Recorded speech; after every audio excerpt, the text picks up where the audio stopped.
messieurs, bonsoir. Bienvenue au téléjournal 22h. Ce soir en manchette, les Jeux olympiques à Sotchi.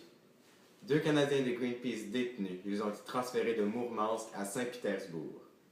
Violentes manifestations anti-immigrants partout en Russie. Ici Claude Pommier. Alors ce soir, nous allons parler des Jeux olympiques à Sotchi. Ces Jeux olympiques qui vont engendrer des coûts de plus de 36 milliards d'euros, le dernier record remontant à Pékin en 2008 avec des frais de 26 milliards d'euros. Plusieurs organisations internationales pour la défense des droits de l'homme, comme Amnesty International, ont dénoncé l'exploitation de plus de 60 000 ouvriers sur les chantiers à Sotchi des Jeux olympiques. Ceux-ci travaillaient avec moins de 1,5 € par heure. On parle ici d'exploitation. Plusieurs pays de la communauté internationale ont décidé de boycotter les Jeux à Sotchi, la ville haute en Russie des Jeux olympiques, pour plusieurs raisons. Premièrement, à moins de 50 km de la ville haute, un massacre a eu lieu il y a quelques années. C'est ironique de faire une célébration de la paix et du sport en cette ville. Deuxièmement, le gouvernement de Vladimir Poutine a voté en septembre une loi contre la propagande homosexuelle en Russie. Pourtant, cette loi est contraire au 6e principe de la Charte des Jeux olympiques qui stipule qu'aucune considération de race, de religion, d'opinion politique, de sexe ou autre qui est incompatible avec les Jeux olympiques.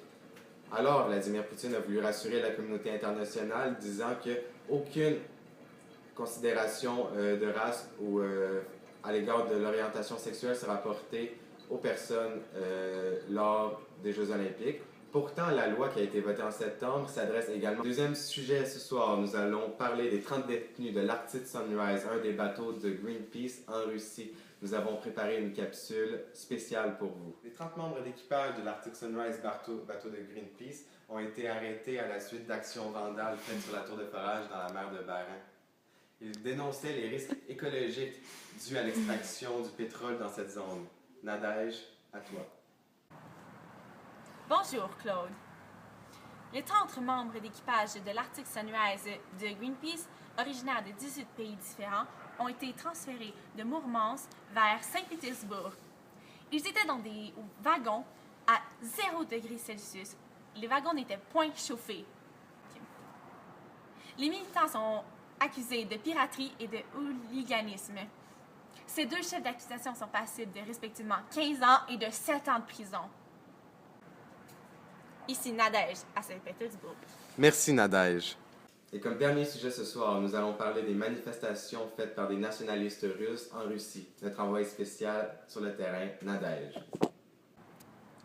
Partout en Russie, la semaine dernière, les Russes ont célébré la marche russe. Juste à Moscou, il y avait 10 000 nationalismes russes.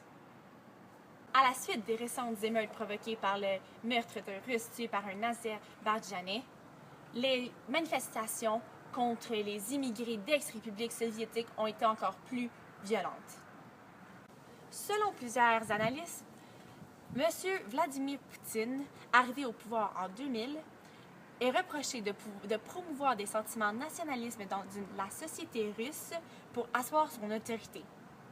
Après ces émeutes, qui témoignent de la montée des sentiments anti-immigrés et ultra-nationalisme en Russie, la police avait lancé une vaste opération contre les immigrés, procédant à l'interpellation de plus de milliers de personnes. Merci Nadège. Merci Claude. Petit fait cocasse avant que nous nous laissions après ce téléjournal 22h. Le flambeau olympique est allé dans l'espace, une première dans la communauté internationale. Le flambeau olympique est allé jusque dans la thermosphère, après être allé dans les profondeurs du lac Baïkal en Sibérie et au sommet du mont Elbrouz au Caucase, près de 5600 mètres d'altitude. Il est également allé au pôle Nord dans un périple de 123 jours. Merci d'être resté avec nous pour ce téléjournal 22h. À la prochaine.